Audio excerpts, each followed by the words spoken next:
तो अब हम देखते हैं अफ्रीकन फिनोमेनोलॉजी। इनका जो थ्योरेटिकल आइडिया शुरू होता है, जो सैद्धांतिक चीज़ें शुरू होती हैं, पॉलिटिकल आइडिया जो शुरू होता है, एक तरफ तो इनके अंदर जो आइडिया है कि किस तरह से हम कॉलोनाइज हैं, उपनिवेशवाद से ग्रसित हैं, और ऑब्वियसली जो कॉलोनाइजर है वो आपके इकोनॉमिक एक्सप्लॉयटेशन करते हैं, सोशल एक्सप्लॉयटेशन करते हैं, और साथ ही साथ आपका मेंटल एक्सप्लॉयटेशन भी एक्सप्लॉयटेशन कर रहे हैं, शोषण कर रहे हैं। तो इन चीज़ों को समझ तो जाते हैं, लेकिन इसको थ्योराइज कैसे करें, किस तरह से लोगों को बताएं और किस तरह से इसको एक एकेडमिक लैंग्वेज में लाएं ताकि वो एक डिस्कोर्स बन सके।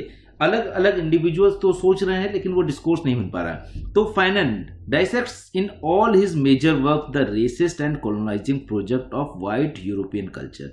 अब इस समय आप देखेंगे कि किस तरह से जो यूरोपियन है और वाइट है, इन्होंने उस समय तक दुनिया में, अगर आप 1925 इनका जो जन्म इस साल है उससे देखें या उससे पहले, आफ्टर 16th सेंचुरी और अभी तक अगर देखेंगे तो पिछले 300-400 साल में पूरी दुनिया में जो वाइट यूरोपियन कल्चर है इसने डोमिनेट कर रखा है। ये कह रहे हैं कि इसी ने धीरे धीरे अपनी हेजिमनी बना ली है।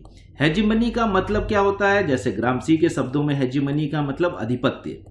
आधिपत्य बना लेने का मतलब कि हम जो भी कर रहे हैं वो वही सही है, इसके अलावा दूसरे जो कर रहे हैं वो उतना सही नहीं है या वो उतना क्लैरिटी नहीं है उसके अंदर। तो इन सब चीज़ों को हेजिमनी कह रहे हैं कि यूरोप की हेजिमनी बन गई है। अब इस हेजिमनी को वो किस तरह से स्थापित करते हैं, इस चीज़ को कह रहे हैं कि वो नस्ल भेद पे या उपनिवेश के आधार पे, कि नस्ल और उपनिवेश के आधार पे वो अपने हेजिमनी को, ऑल्दो अगर देखें तो टेक्निकली ये हो रहा है कि उस समय 16th सेंचुरी या 17th सेंचुरी के बाद रेनेसा, जो कह सकते हैं पुनर्जागरण काल, ये आता है, या इसके बाद अगर देखेंगे फ्रेंच रेवोल्यूशन होता है। तो ये सारी चीज़ें वहाँ पे हो रही। रेनेसा का मतलब हर क्षेत्र में, चाहे विज्ञान का क्षेत्र हो, राजनीति का क्षेत्र हो, या ज्योग्राफी का क्षेत्र हो, ट्रिग्नोमेट्री, अर्थमेटिक, या किसी भी सब्जेक्ट में देखें तो यूरोप में तेजी से विकास हो रहा है। इस चीज़ को एक्सेप्ट किया जाएगा। लेकिन जो नस्ली सुपीरियरिटी का, जो नस्ली सुप्रीमेसी का आइडिया आता है कि हमारी नस्ल सुपीरियर है, अब इस चीज़ को उन्होंने क्या किया, इस्तेमाल किया अपनी जो आधिपत्य है उसको लाने के लिए, कि हम जो सोच रहे हैं वही सही तरीका है, और दूसरी नस्लों के अंदर एक हीन भावना डालने के लिए कि उनके जो आइडिया अभी तक थे या अभी आने वाले हैं वो कमतर हैं, वो उस तरह से नहीं एलिजिबल हैं। तो ये जो कह रहे हैं कि नस्ली हिंसा, नस्ली जो आइडिया है वो आज भी, और इसको एक वाइट मैन बर्डन की तरह ले लिया गया। यूरोप के अंदर इस चीज को जस्टिफाई करने के लिए क्या कहा गया, वाइट मैन बर्डन, कि ये जो गोरे लोग हैं वो उनका बर्डन है, वो उनकी मजबूर जिम्मेदारी है कि पूरी दुनिया में इस संस्कृति को फैलाएं ताकि सभी लोग सभ्य हो पाएं। तो इसका कहने का ये मतलब है कि वाइट सभ्य हैं और बाकी जो लोग हैं वो असभ्य हैं उनकी नज़र से। तो ये जो चीज़ें भारत में भी आप देखेंगे कि अगर ब्रिटिशर्स ये सोचते थे कि वो ज़्यादा सभ्य हैं इंडियन से, या अफ्रीका के अंदर, या इस तरह की जो भावना है वो आज के समय को बहुत अच्छे से एक्सप्लेन कर पाती है कि हर जो सोसाइटी है जो थोड़ा सा आगे है उसको ये अपने आप में लग रहा है कि हमारी सोसाइटी दूसरों से अलग है या सुपीरियर है, और दूसरों को भी अपनी तरह बनाना कि उनको मेन स्ट्रीम में लाने की कोशिश करते हैं। भारत के अंदर भी ये डिबेट है।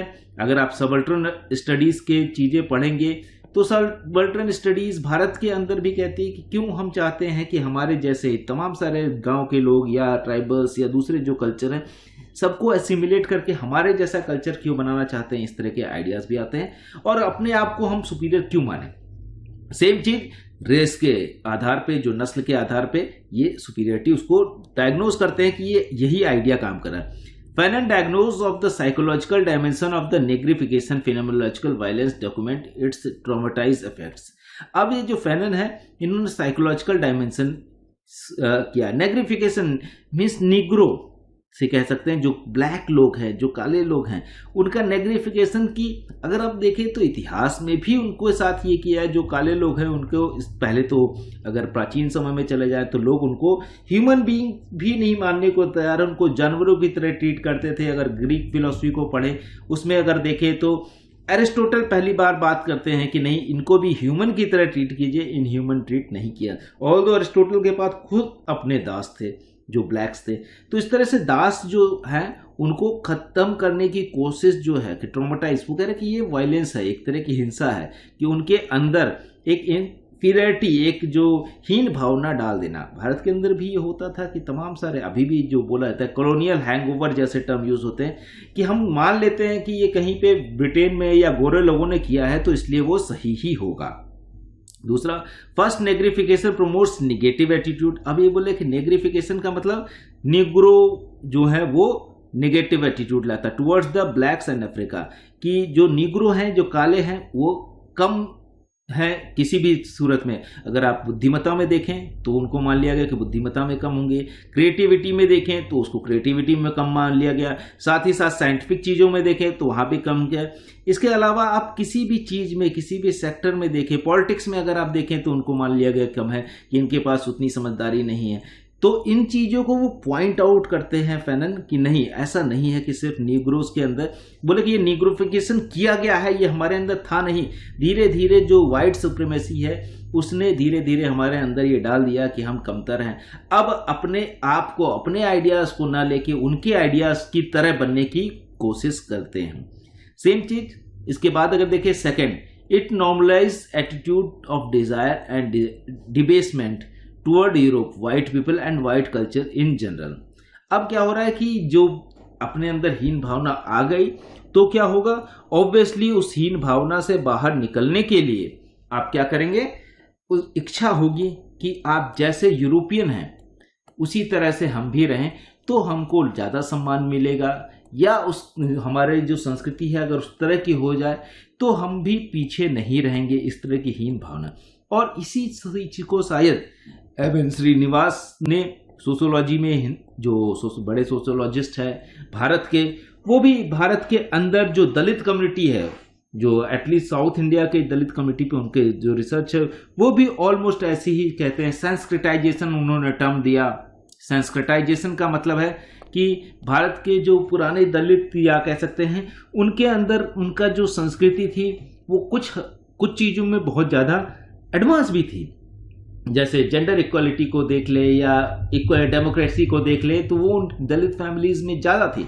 लेकिन धीरे धीरे जब वो मॉडर्नाइज होने लगते हैं, उनको फ्रीडम मिलता है, उनको राइट्स मिलने लगते हैं, तो तमाम ऐसी ही चीज़ें प्रैक्टिस करने लगते हैं जो टेक्निकली तो गलत थी, क्योंकि डेमोक्रेसी फैमिली के अंदर भी होनी चाहिए या जेंडर इक्वालिटी होनी चाहिए। लेकिन वो क्योंकि उस सोसाइटी में अपर कास्ट जो था उनके यहाँ वो चीज़ें नहीं थी, तो वो अपने घरों से भी वो दूर करने लगते हैं। उनको ये लगता है कि जिस अगर पैसे आने के बाद जैसे वो बिहेव कर रहे हैं वैसा ही हमको भी बिहेव करना चाहिए। तो ऑलमोस्ट इस सेंसिटाइजेशन को हम यहाँ पे देख सकते हैं कि निग्रिफिकेशन जो हो रहा है कि वो भी है कि निग्रो जो है या उस तरह के जो ब्लैक लोग हैं उनके अंदर ये फीलिंग आ गई कि हम वाइट की तरह खाएंगे पिएंगे या डाइनिंग टेबल मैनर्स उस तरह से करेंगे या कोट टाई सूट पहनेंगे या उन्हीं की तरह बात करेंगे, इंग्लिश बोलेंगे तो या वहाँ पे फ्रेंच बोलेंगे। ऑब्वियसली फ्रेंच, इंग्लिश, लैटिन, ये जो यूरोपियन भाषाएं हैं वो सुपीरियर माने जाने लगी। और जो ऑब्वियसली जो वहाँ की लोकल लैंग्वेज है, चाहे हम यहाँ पे देखें भारत के अंदर भी ये हो गया कि हिंदी में बात करने का मतलब आपके पास नॉलेज कम होगी, आपके पास आइडियाज कम होंगे, जो इंग्लिश में बात कर रहे हैं उनके पास। तो ये भी आइडिया फ्रेंच फैनन का है कि हमारे अंदर जो हीन भावना होती है अपनी भाषा को लेके, अपनी संस्कृति को लेके, ये आइडिया भी यही देते हैं। इसके बाद and finally it present itself as such an all encompassing way of being in the world that no other alternative appear to be possible। अब जब आप उसमें फंस जाते हैं तो ऑल इन सारी तरफ से, क्योंकि आप अगर भाषा अपनी नहीं है तो आपकी समझदारी अपनी नहीं होगी। अब आज के समय में अगर कोई हिंदी में अगर चीज़ें ज़्यादा समझने की कोशिश करता है तो उसके पास दिक्कत यह है कि बहुत ज़्यादा पढ़ने के लिए नहीं है, बहुत ज़्यादा जो किताबें हैं उसका ट्रांसलेशन या तर्जुमा नहीं होता है हिंदी में या लोकल लैंग्वेज में किसी में भी, तो उसके साथ प्रॉब्लम है। तो बोले कि अब कोई अल्टरनेटिव ही नहीं बचता है कि आप सीधे सीधे जो यूरोपियन कल्चर है या जो डोमिनेंट कल्चर है उसको फॉलो ना करें। अब यहाँ पे इसके बाद Fanon argues that the black man और women can shake off the psychological colonisation that racist phenology imposes. अब इनका आइडिया है कि ये हटा सकते हैं जो ब्लैक मैन और वुमेन है, ये कॉलोनियल जो साइकोलॉजिकल कॉलोनिलाइजेशन है कि एक बोल रहे हैं कि एक तो पॉलिटिकल है जहाँ